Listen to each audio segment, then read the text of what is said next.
Breaking news, উপরাষ্ট্রপতি পদ থেকে পদত্যাগ করলেন জগদীপ ধনখড়। শারীরিক অসুস্থতার কারণ দেখিয়ে পদত্যাগ করেছেন তিনি। রাষ্ট্রপতির কাছে পদত্যাগপত্র পাঠিয়েছেন জগদীপ ধনখড়। বাংলার প্রাক্তন রাজ্যপাল জগদীপ ধনখড় 2022 সাল থেকে উপরাষ্ট্রপতির দায়িত্ব সামলাচ্ছিলেন।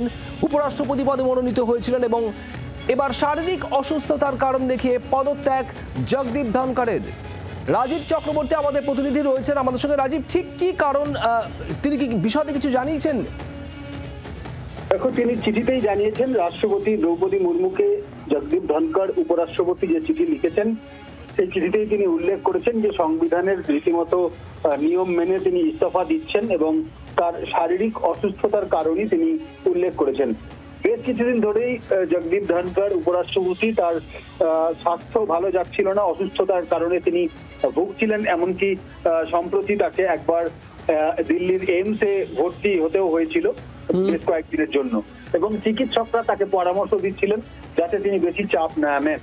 দেখো, আমাদের দেশে ঘটনাচক্রে সংবিধান অনুযায়ী উপরাষ্ট্রপতি তিনি রাজ্যসভার চেয়ারম্যান পদে আসীন হন এবং সংসদ অধিবেশন চলাকালীন তাকে দায়িত্ব পালন করতে হয়। সংসদে রাজ্যসভায় তাকে যে চেয়ারে বসতে হয় তার অনেক ঝক্কি রয়েছে, চাপ রয়েছে, মানসিকভাবে এবং শারীরিকভাবে উভয় পক্ষেই তার চাপ হয়।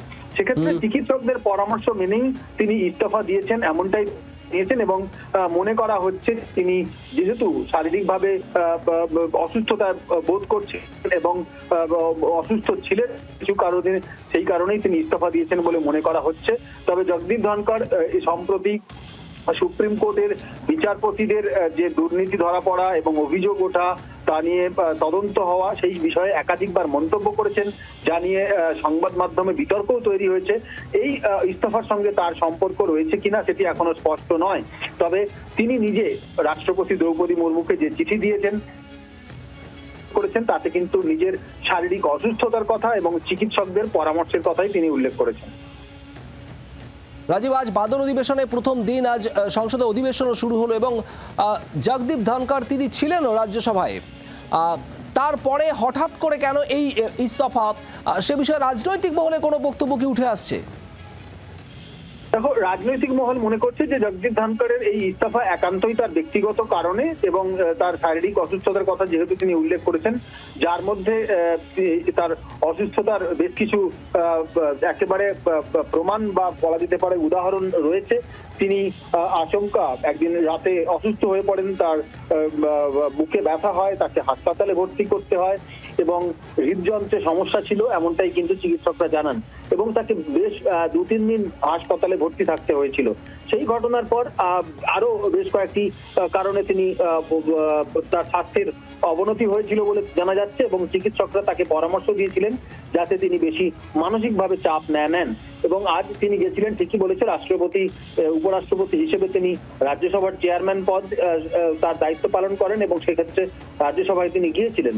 তবে সংসদ অধিবেশন চলাকালীন বা অধিবেশন শুরু হওয়ার পর কেন ইস্তফা দিয়েছেন তা নিয়ে কিন্তু এখনো ধোঁয়াশা রয়েছে এবং রীতিমতো জল্পনাও তৈরি হয়েছে।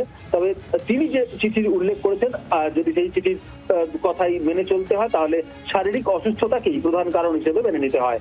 শুভদীপ। রাজীব, ধন্যবাদ। রাজীব চক্রবর্তী আমাদের প্রতিনিধি ছিলেন টেলিফোনে।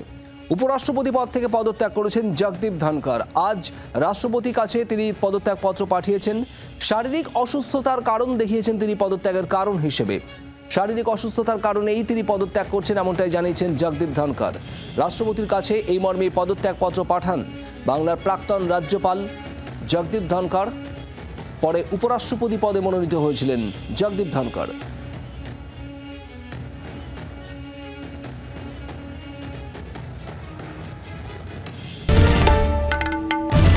বাংলার আওয়াজ, বাঙালির আবেগ, জি 24 ঘন্টা।